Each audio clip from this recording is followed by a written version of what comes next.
చదువుతో పాటు skills, placements తో పాటు సక్సెస్ సందీప్ యూనివర్సిటీ మాత్రమే అందిస్తుంది.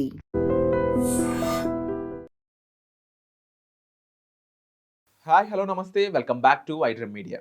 ఎన్విడియా ఈ కంపెనీ గురించి చాలా మందికి ఐడియా ఉండే ఉంటుంది, ముఖ్యంగా ఐటీ వాళ్ళకి. ఎందుకంటే ఇది ఒక సంచలనాత్మకమైన క్రియేషన్స్ అనేవి చేస్తూ ఉంది ఈ ఐటీ రంగంలో, అంతేకాకుండా ముఖ్యంగా క్రియేషన్కి సంబంధించి. అండ్ ఈ ఎన్విడియాకి సంబంధించిన సీఈఓ రీసెంట్గా ఒక సంచలనమైన స్టేట్మెంట్ ఇచ్చారు. అదేంటంటే ఇండియాలో ఉన్న ఐటీ జాబ్స్ అన్ని కూడా మాయమైపోతాయి. ఈ స్టేట్మెంట్ ఇవ్వడానికి గల కారణాలు ఏంటో తెలుసుకుందాం.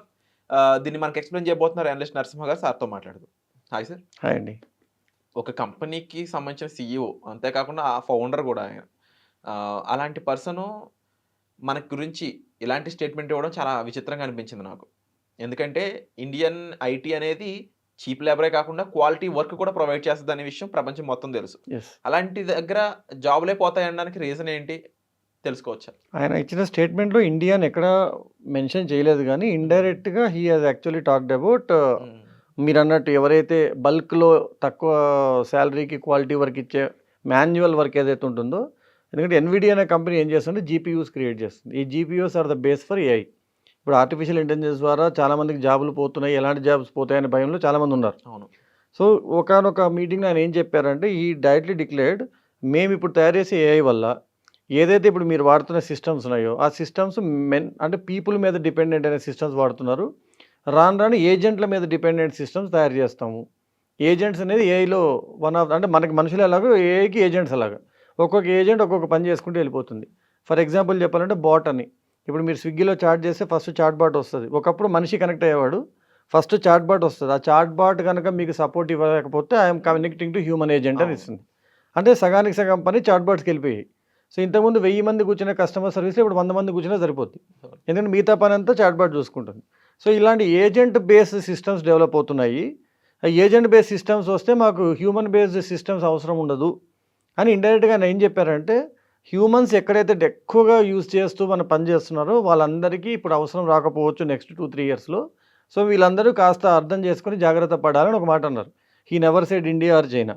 బట్ ఎక్కువ మంది మనుషుల్ని ఐటీకి సప్లై చేస్తుంది ఎక్కడ నుంచి అంటే ఏషియన్ కంట్రీస్. దాంట్లో నెంబర్ 1 ఇండియా ఉంటుంది, ఆటోమేటిక్గా దానికి దగ్గరలో చైనా వాళ్ళు ఉంటారు. సో మీరు యూఎస్ చూడండి, ఎక్కడైనా చూడండి, ఐటీ ఇండస్ట్రీ అంటే ఎక్కువ మన వాళ్ళే వర్క్ చేస్తూ ఉంటారు. సో నిజంగా వీళ్ళందరి పని ఏజెంట్స్ తీసుకుంటే, సో వీళ్ళందరికీ జీతాలు ఇవ్వాల్సిన అవసరం ఉండదు. సో ఎన్విడియా పర్సన్ ఇండైరెక్ట్గా he might have said that lakhs of Indians are working. ఈ పాత సిస్టమ్స్ ఏవైతే హ్యూమన్ బేస్డ్ సిస్టమ్స్ ఉన్నాయో వాటిని మేము ఏజెంట్ బేస్డ్ సిస్టమ్స్గా మార్చేస్తున్నాం కాబట్టి వాళ్ళందరితో మాకు డిపెండెన్సీ ఉండదని ఇండైరెక్ట్గా చెప్పడము.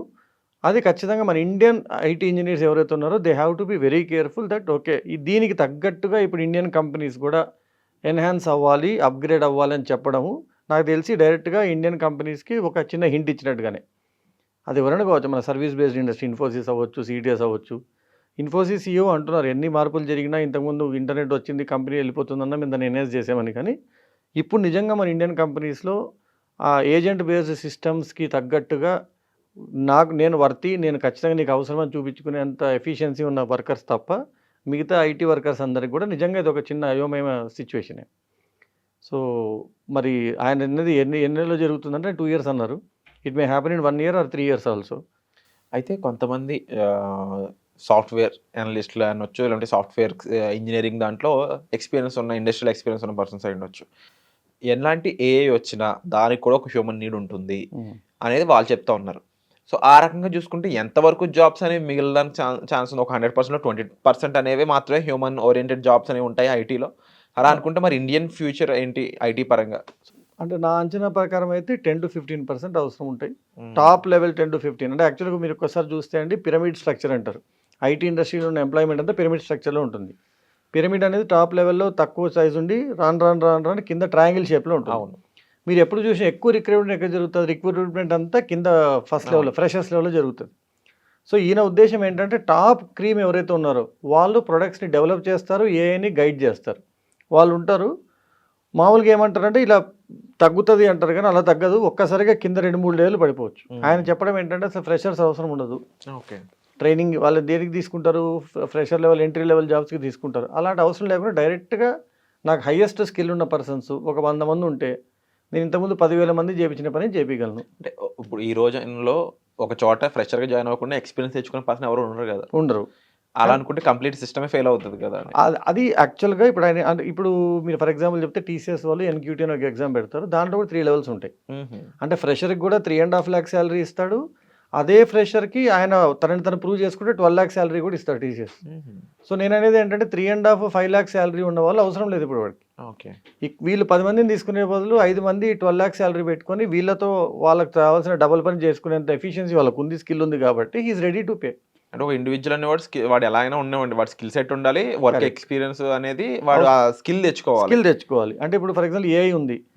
ఏఐని ఎలా నేను దాన్ని స్లేవ్‌గా వాడుకోవాలో తెలిసినవాడు క్రీమ్. ఏఐ ఏం చెప్తే అది నేను చేద్దాం అనుకున్నాడు ఏఐకి అవసరం లేదు. సో అది ఈ పిరమిడ్ స్ట్రక్చర్‌లో లాస్ట్ 2 లెవెల్స్ ఒక్కసారిగా పడిపోయే ఛాన్స్ ఉంది. అక్కడే మనకి దగ్గరగా 5-6 లక్షల మంది ఐటీ ఎంప్లాయీస్ ఉన్నారు.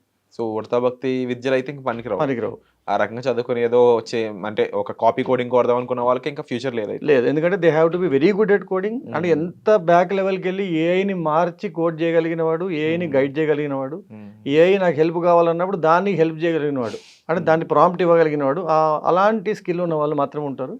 సో ఆయన ఇండైరెక్ట్గా చెప్పింది ఏంటంటే ఇంకో దాంట్లో కూడా ఒక మీటింగ్లో కూడా ఏమన్నాడంటే ఇప్పుడు అందరూ ఊరికే కంప్యూటర్ సైన్స్ వైపు వచ్చే బదులు మీ హాబీస్ వైపు వెళ్తే కనీసం you will have life as well as you have happiness. So అసలు చాలా బిగ్ ట్రాన్స్ఫర్మేషన్ వైపు అయితే అడుగులేస్తున్నాం అనిపిస్తూ ఉంది. అండ్ ముఖ్యంగా ఈ ఆల్రెడీ గ్రాడ్యుయేట్ అయిన వాళ్ళ గురించి నా డౌట్ అంతా కూడా, మరి వీళ్ళకి ఆల్టర్నేటివ్ జాబ్స్ ఏమున్నాయి, వీళ్ళ పరిస్థితి ఏంటి అని కూడా క్వశ్చన్ వస్తూ ఉంది. మరి అలాంటి వాళ్ళకి ఏమైనా మీరు ఏమైనా ఛాన్స్ ఎటువంటి వాటిలో ఉన్నాయి అని చెప్పడానికి ఏమైనా స్కోప్? అంటే ఇప్పుడు ఫర్ ఎగ్జాంపుల్ ఇప్పుడు జరుగుతున్న ప్రాబ్లం ఏంటంటే లాస్ట్ 10-15 ఇయర్స్ నుండి every graduate, BTech graduate, mechanical అయినా ఈసీ అయినా ఎవరైనా సరే they are going into IT only. అవును, వాళ్ళకి ఇష్టం ఉన్నా లేకపోయినా అక్కడే ప్లేస్మెంట్స్ ఉన్నాయి కదా అని. ప్రాబ్లం ఇంకొకటి ఏంటంటే కాలేజెస్ కూడా వాళ్ళకి ఏమేమి అవేర్నెస్ ఉందంటే ఇంకా ఏమేమి ఆప్షన్స్ ఉన్నాయని అవేర్నెస్ ఇవ్వట్లేదు. So there are multiple sectors like public sector, banking sector, ఎందుకంటే వాటిలో ఎవ్రీ ఇయర్ వేలాది జాబ్స్ పడుతూనే ఉంటాయి.